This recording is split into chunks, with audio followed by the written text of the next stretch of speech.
Okay, here we are over at the stove. I've got all the jars with water, just covering the tops of them. I don't know if you can see that so well. There you go. Just covering them on the stove. I'm going to go ahead and turn the burner on to high and put the lid over that. Once they've come up to a boil, I just need to turn them down to a simmer. Okay, so here we go. I've got everything I need right here. Today we're going to make, let me see if I can see, are you seeing it? I'm using Sure Gel pectin to make my jelly because I like the lower sugar recipes. I don't feel like I need that much sugar in my jam. And oh, I also wanted to show you. I took, because we're canning, we're going to need fresh lids. So I buy these lids. Can you see that? Perfect. These are the small mouth lids, which I make in the jelly jars are considered a small mouth. So we are making a recipe that calls for 8 half pints. So we're putting our jar lids in water on the stove. And I'm just going to turn that on to low just to keep them warm, which helps the seal when we put the jelly in the jars and then put the lids on. Okay, so we're going to do Sure Gel low pectin jelly today. And inside comes the entire directions for anything you might want to make. And today we're going to do cooked jelly. So that tells you how much of each of the fruits you might need to have, if apples or crab apples. And for us, Crabapple, it calls for 6 cups of prepared juice. Makes about 8 cups of jam, which is why we have 8 1-cup jars in there. So we're going to measure out the juice and we're going to put it in this big pan on the stove. And this is our Crabapple juice that we just we steam juice it from our crab apples, and we just did that yesterday. So here we go. I'm going to measure out 6 cups of juice. We're just going to put that in here. And you know what? If you don't quite have enough juice, you could always use a little bit of water. Sometimes it calls for lemon juice. But I clearly have enough juice, so I'm not going to worry about that. So there it is, this beautiful pink crabapple juice, which will turn into a beautiful crabapple jelly. Get it out of the way. Okay. The next thing that it says to do is we're going to measure out 4 cups of sugar. So, where did my little measuring cup go? I have everything's a cup, so I'm going to need, I need 4 cups of sugar. It's going to be 12 1/3 cups, so that's easy. 3 1/3 cups makes 1 cup. And then times 3. 4. 3.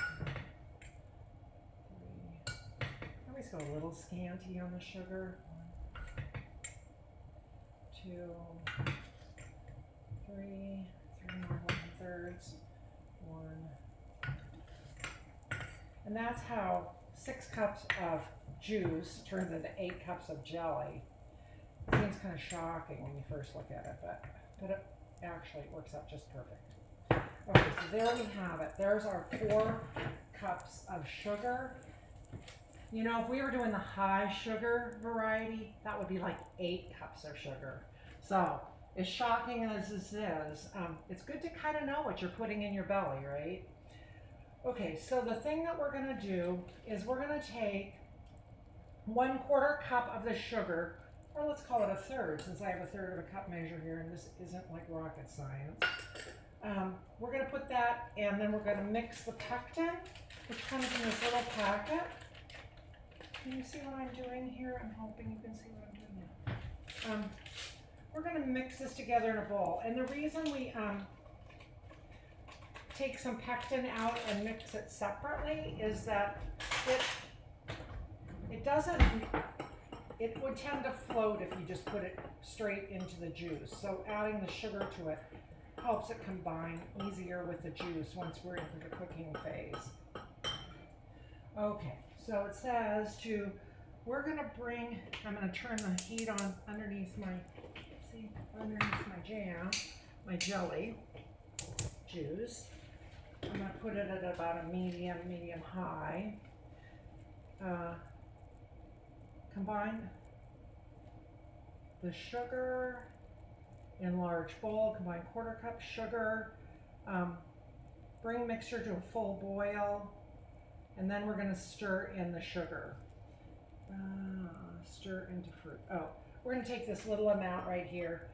You know, this is my first batch for the summer, and it always helps to read the directions all the way through. I sometimes read them 2 or 3 times just to double check that I'm not jumping ahead. So it says to combine the 1/4 cup sugar, 1 package of sugar gel, and stir into the fruit. So that's exactly what we're going to do. We're going to put this mixture that we've put together and put it right into our fruit. And you can kind of see, can you see that?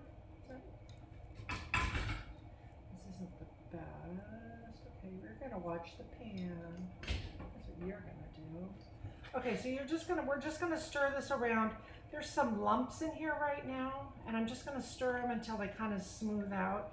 You can always take the back of your spatula, and I kind of just use it as pressing against the side of the pan or against the bottom in a scraping motion till I just get that all nice and combined. And literally, that's all we're gonna do until this comes to a boil. And once it does, we're gonna boil it for 1 minute, and that's when everything starts going really fast. So the things that I like to have everything ready before this comes to a boil. So I like to get my space cleaned up a little bit, take all this out of the way. We don't need this. The only thing that we are going to need is the sugar, which we're gonna put in. We're gonna need the rings, which we're going to put around the jars, and I need a jar lifter, or I have my little funnel here which will go right inside the jars, and when I ladle the jelly in, that will help keep it from getting along the rim. And we're going to use our handy dandy jar lifter to get the jars out of the boiling water. Also, I'm going to put a cloth down on the counter just because I like to put my hot jars on cloth for my hot jars to go once they come out of the hot water bath and get filled. Okay, so I am going to turn this off for right now. We'll come right back as soon as this comes to a boil, and I'll show you the whole process. It's so fun. It's so easy. Okay, it's been about 5 minutes. They say to bring it to a full rolling boil, and I just want you to see what that looks like. Like, I could tell from the steam coming off of this that it's going to start to come to a boil really soon. The steam's coming off and kind of curling in, and I can see more bubbles and foam are being generated around the edges. Look at these little dots. The bubbles are coming up from the bottom of the pan, so it's beginning to start to boil. It just doesn't take long, and I want you to see what a full rolling boil looks like. Sometimes I like to give it a stir just to make sure, because it doesn't slow it down. It's a habit, I guess, from cooking for so many years. I tend to, just to make sure nothing's burning on the bottom. But it's going to come to a boil. We're now at about 7 minutes, and it's now and it's starting to boil gently around the edges. So everything's going to happen pretty fast right now. So I want you to see what a full rolling boil looks like. Do you see that it's just starting here on the edge? You can see the edges starting to undulate a little bit. Here it comes. It's coming up to a boil. There it is. Now it's at a boil, but we want it at what's called a full rolling boil, which is when no matter how much I stir it, it just keeps boiling. So this is where everything starts to go pretty fast. Okay, see how no matter how much I'm doing that, it's boiling? Okay, so we're gonna dump the sugar in, which is gonna slows it right down. It's not coming over the top of the pan. We're gonna stir that sugar in really well. We're gonna bring it back to a boil and we're gonna time it for exactly 1 minute. I'm gonna get ready to start that as soon as it comes back to a boil. And, well, that didn't work, did it? Decided to go by itself. Okay. It kind of changes the color of the jelly too, adding that sugar. It's just another chemical reaction, and it went from that bright pink to a little bit more orangey of a color. Here it takes just a couple minutes to bring it back to the boil. The sugar's now dissolved in there. Don't really need to stir it. So we just need it to come to a boil.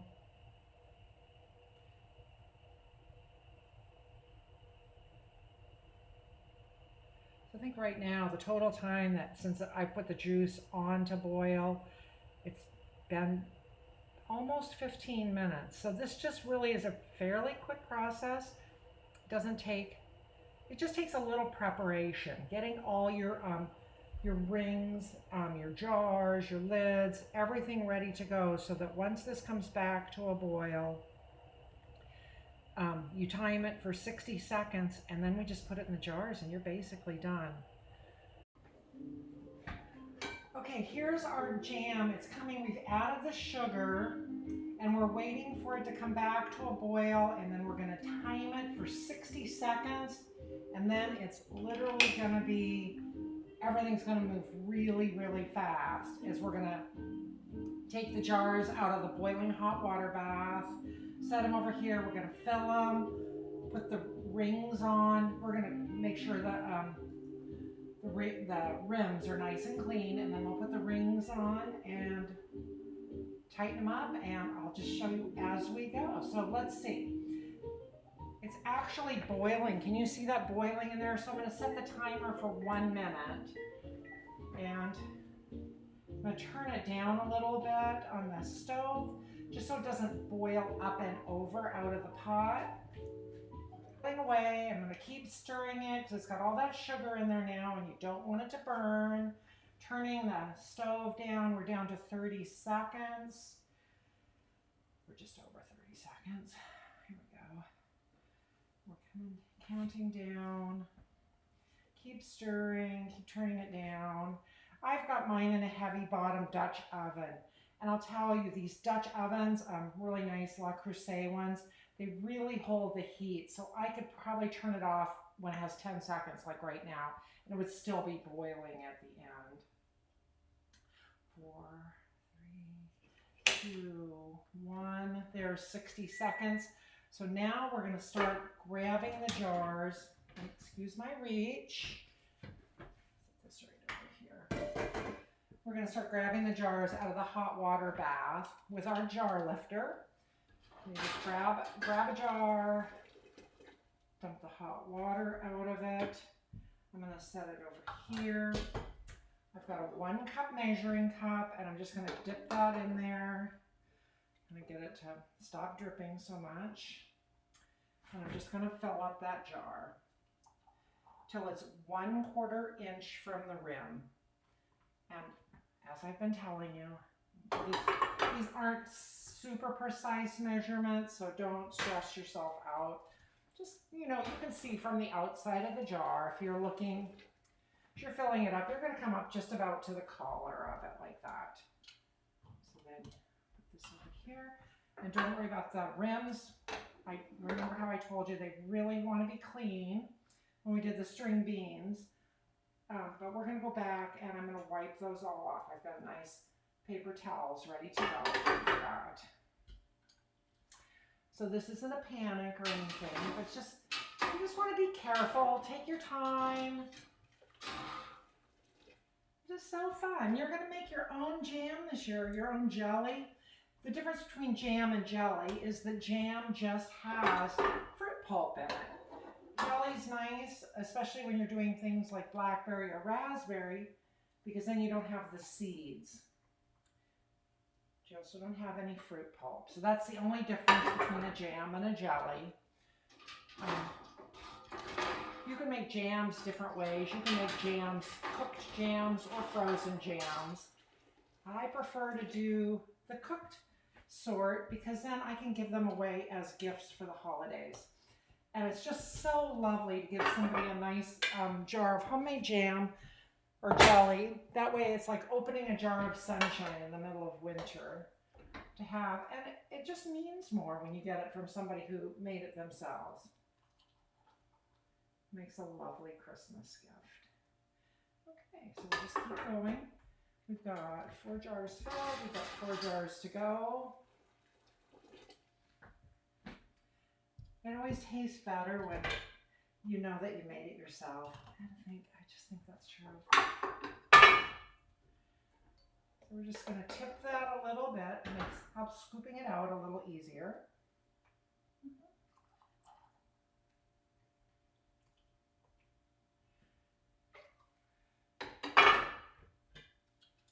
Jar, if you haven't sufficiently heated your jar, you run the risk of breaking it. And I'm pretty sure you don't want a bunch of boiling hot jelly rolling down your counters.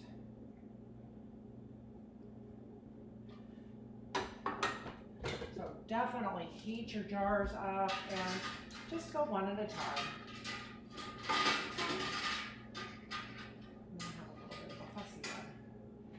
Lay down on its side. Here we go. And this will be the last one. There's going to be a little bit of jelly left over. That's okay. I've got homemade bread and we'll just have that for breakfast tomorrow. I'll just pour that into a separate bowl. Excuse me for a second, wash my hands. Sufficiently filled. I'm going to take my wet washcloth. I'm just going to go around the rims of each of these jars. I don't want anything sticky on them or it will prevent the seal from occurring, and then you'll just have jelly that you have to use right away if it doesn't can. Doesn't mean that the jelly will still be fine. It just won't be, you won't be able to put it in the cupboard and save it for later. You'll have to use it fairly soon.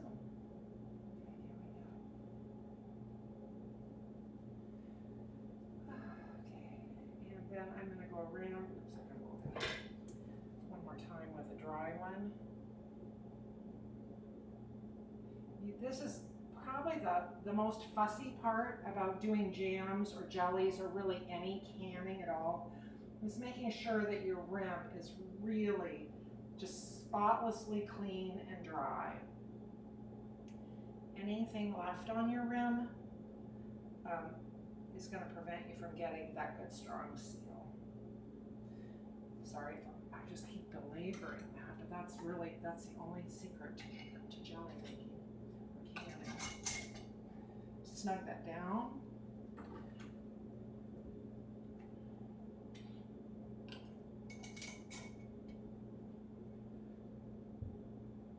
You want to give them a pretty good snug because we're going to invert these jars. The directions call for putting them back in a hot water bath for 5 minutes. But I'll tell you, I've never done it that way. I just invert my jars for 5 minutes. It has the same effect. They've always canned, and it's one less step.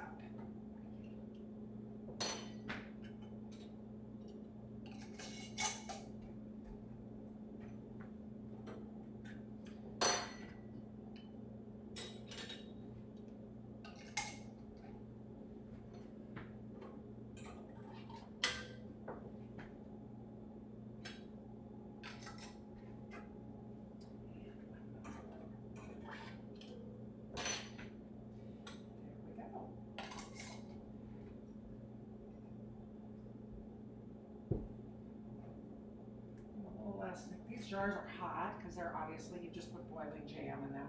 Now we're just going to invert them. I don't think the time is exactly critical, but you want to do it for at least 5 minutes and maybe 10. So there you have it. We're going to come back in 10 minutes. We'll flip them over and you'll see the finished product. So,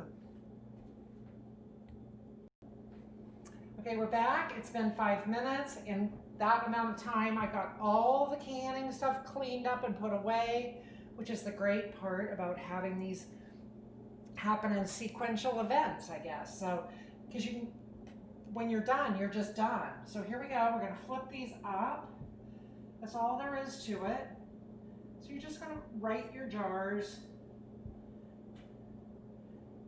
And then we're going to wait for them to seal, which takes a while.